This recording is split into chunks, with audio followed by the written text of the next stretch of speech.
তারা, ঝরা ও হীরা একটি অংশীদারি কারবারে ৩ জন অংশীদার। তারা কারবারের লাভ লোকসান ২:২:১ অনুপাতে বন্টন করে নেয়। ১ জানুয়ারি ২০২৪ তারিখে তাদের মূলধন ছিল যথাক্রমে ৬০,০০০ টাকা, ৫০,০০০ টাকা ও ৩০,০০০ টাকা। তারা মূলধন ও উত্তোলনের উপর ৫% হারে সুদ ধার্যের সিদ্ধান্ত নেয়। তারা সার্বক্ষণিক দায়িত্ব পালনের জন্য মাসিক ৩,০০০ টাকা করে বেতন পাবে। উক্ত বছরে তারা, ঝরা ও হীরার উত্তোলনের পরিমাণ ছিল যথাক্রমে ৯,০০০ টাকা, ৬,০০০ টাকা ও ৩,০০০ টাকা। উপর্যুক্ত সমন্বয়গুলো সাধনের পূর্বে ৩১ ডিসেম্বর ২০২৪ তারিখে কারবারের নিট মুনাফা দাঁড়ায় ৬৫,০৫০ টাকা। আমাদের অঙ্কের ক নাম্বার করণীয় বিষয় হচ্ছে অংশীদারদের উত্তোলনের সুদ নির্ণয় করো। অংশীদারদের উত্তোলনের সুদ, এখানে দেখো অংশীদারদের উত্তোলনের পরিমাণ কত আছে। এখানে বলছে উক্ত বছরে তারা, ঝরা ও হীরার উত্তোলনের পরিমাণ ছিল যথাক্রমে ৯,০০০, তারা, ঝরার হচ্ছে ৬,০০০ এবং হীরার হচ্ছে ৩,০০০ টাকা। এই উত্তোলনের উপর কয় পার্সেন্ট হারে সুদ ধার্য করতে বলছে? বলছে দেখো মূলধন ও উত্তোলনের উপর ৫% হারে সুদ ধার্যের সিদ্ধান্ত হয়। তাহলে উত্তোলনের সুদ আমরা লিখলাম যে তারা, এরপরে বলছে ঝরা এবং আর একজন হচ্ছে হীরা।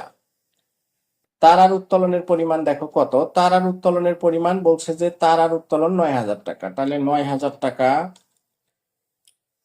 এই ৯,০০০ টাকার উপর কয় পার্সেন্ট সুদ পাবে? তাহলে ৯,০০০ টাকার উপর তারা সুদ পাবে হচ্ছে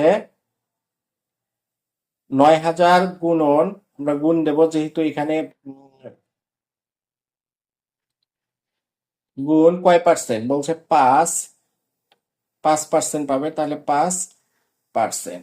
এখন বিষয়টা হচ্ছে এই ৫%টাই কি সুদের পরিমাণ হবে? না। অংশীদারি ব্যবসায় উত্তোলনের সুদ সবসময় গড় পদ্ধতিতে নির্ণয় করা হয়। সুতরাং ৯,০০০-এর উপর ৫%, এরপরে কি করতে হবে? এই ৯,০০০-এর উপর ৫% কাটার পর আবার আমাদের কি করতে হবে? গড় পদ্ধতিতে সুদটা নির্ণয় করতে হবে। গড় পদ্ধতিতে সুদ নির্ণয় করার নিয়ম হচ্ছে একে আবার ৬ দিয়ে গুণ দিতে হবে।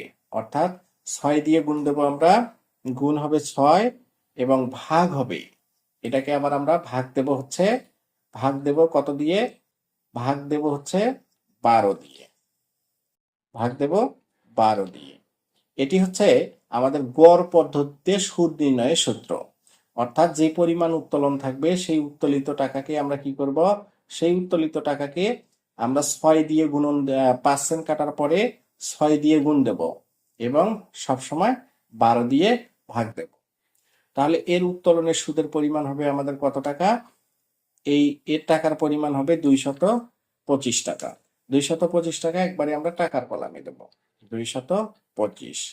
অনুরূপভাবে ঝরার উত্তোলন দেখো, ঝরার উত্তোলন হচ্ছে আমাদের ৬,০০০ টাকা। ৬,০০০ টাকার কয় পার্সেন্ট? আমরা অঙ্কে বলাই আছে যে ৬,০০০ টাকার উপর আমাদের ৫%, তাহলে ৫% ৫% দেব। ৫%-এর পর কি করতে হবে? এটাকে আবার আমরা কি করব? গুণ দেব। গড় পদ্ধতিতে নির্ণয়ের কারণে একে আমরা গুণ দেব ৬ দিয়ে এবং কি করব? এটাকে আমরা ভাগ দেব। এটাকে আমরা ভাগ দেব কত দিয়ে?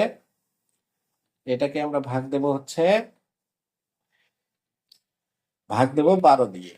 এই ভাগ হচ্ছে ১২।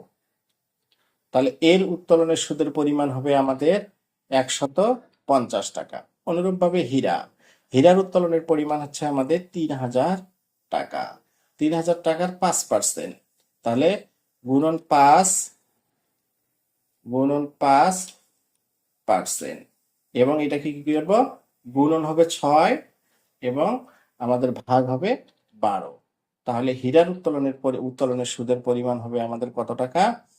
হবে হচ্ছে ৭৫ টাকা।